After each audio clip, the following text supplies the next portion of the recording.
你有没有在漆黑的雪夜里，独自坐在昏黄的灯光下，感受到人心的那份荒谬与无常，仿佛命运的琴弦随时会断裂？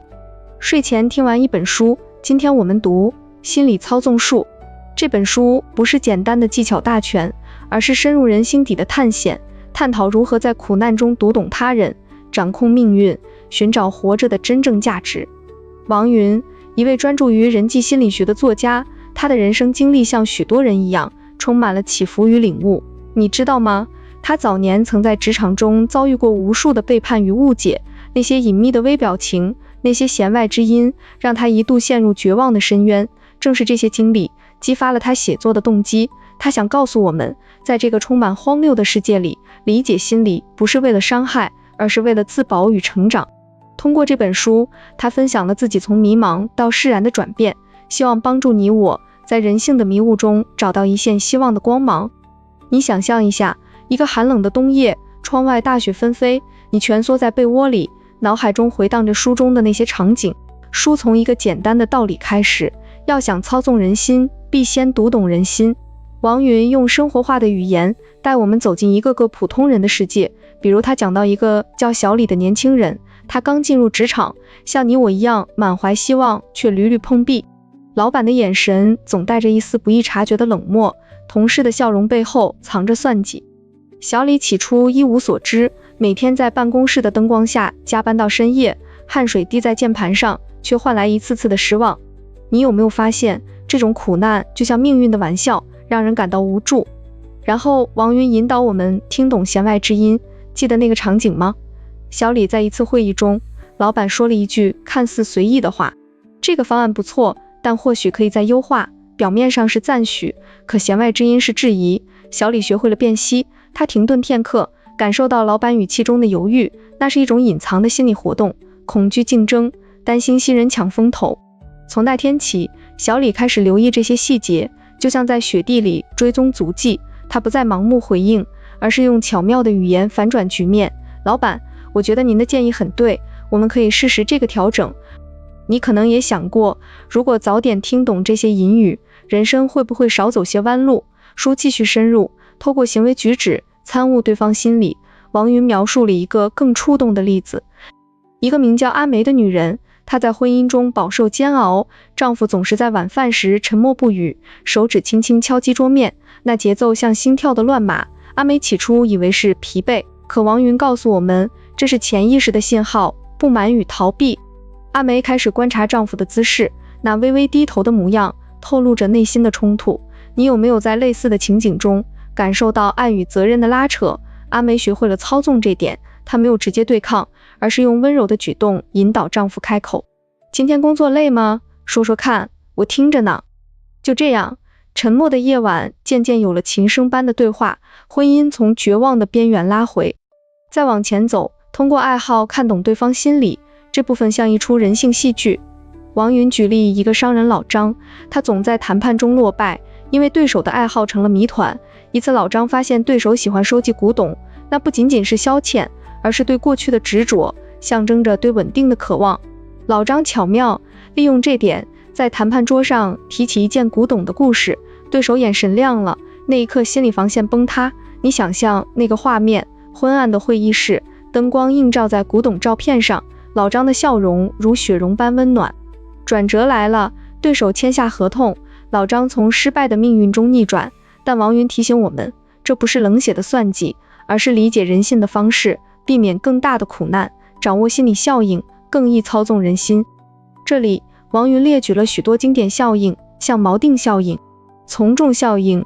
你记得那个关于销售员的故事吗？一个推销员在街头面对冷漠的路人，他先抛出一个高价，然后降价，路人就觉得划算了。这不是骗局，而是利用人脑的惯性。推销员一度穷困潦倒，命运像暴风雪般无情，但他学会后，生活渐有转机。你有没有想过，这些效应在你的人生中悄然上演？比如朋友圈的点赞，让你从众跟随潮流，却忽略内心的声音。注重心理细节，掌控全局。王云讲到一个团队领导的故事，他叫大伟，团队一度濒临解散，成员间的眼神交错，藏着不满与嫉妒。大伟开始留意细节，谁的肩膀总是紧绷，谁的笑声略带勉强，他用操纵术化解，比如单独聊天，点出他们的恐惧。我知道你担心被忽略，但我们是一体的。你感受到那种情绪的层层递进吗？从团队的绝望到领悟的瞬间，大伟掌控了局面，团队如新生，最后利用他人心理实现交际制胜。王云以一个综合案例结束，一个女孩小薇在社交中总是孤单，她学会了所有技巧，从读懂人心到操纵细节。一次派对上，她面对一个高冷的陌生人，通过观察他的爱好，喜欢听古典音乐，她提起一首贝多芬的曲子，那琴声在脑海中回荡，陌生人打开心扉，从此小薇的人生不再荒谬，她在人际中找到了意义。你跟着这些故事走，会发现王云不是在教技巧，而是在讲述人生。冲突来自误解，转折源于领悟，每个人都在对抗命运的枷锁。书中最触动人心的场景，莫过于那个关于母亲与儿子的命运转折。王云描述了一个单亲母亲，她叫兰姨，儿子染上坏习惯，沉迷游戏，母子间充满哭泣与沉默。兰姨一度绝望，雪夜里独自坐在窗边，泪水模糊了灯光。她读懂儿子的心理，那叛逆的举动不是恨，而是对爱的渴望与恐惧被遗弃的荒谬感。转折来了，兰姨用操纵术，不是控制，而是引导。她假装分享自己的爱好，带儿子听一场音乐会，琴声中，儿子终于哭了，妈，我怕失去你。那一刻，母子拥抱，哭泣转为释然的叹息。你有没有感受到那种情绪的高潮？从苦难的深渊到希望的曙光，兰姨对抗了命运，找到了活着的价值。爱与责任的交织，让人心在黑暗中闪光。通过这些故事，王云的核心思想渐渐升华，心理操纵不是阴谋，而是对抗命运的武器。在这个荒谬的世界，生与死交织，苦难如影随形。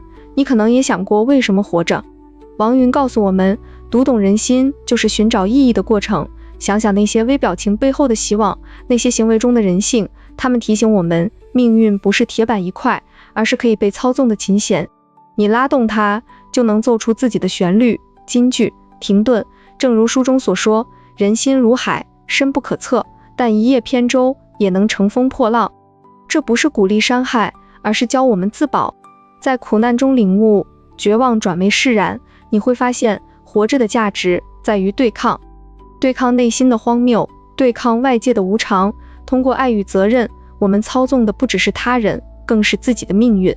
希望不是天赐，而是从人性中挖掘。王云用这些哲理升华了整本书。操纵术是工具，但核心是人性之光，在黑暗中点亮前路。你有没有发现，当你读懂他人时，其实也在读懂自己？那种释然，像雪后初晴，万物复苏再深一层。书探讨了人性的双面，操纵可带来权力，但也警示滥用的后果。那些故事中，成功者往往带着责任感，使用技巧时心中有爱，这让我们思考意义何在，不是征服，而是和谐。在命运的洪流中，我们如活着中的福贵，承受苦难，却因理解人心而坚持。金句：命运如风，心理如舵，操纵得当，便能抵达彼岸。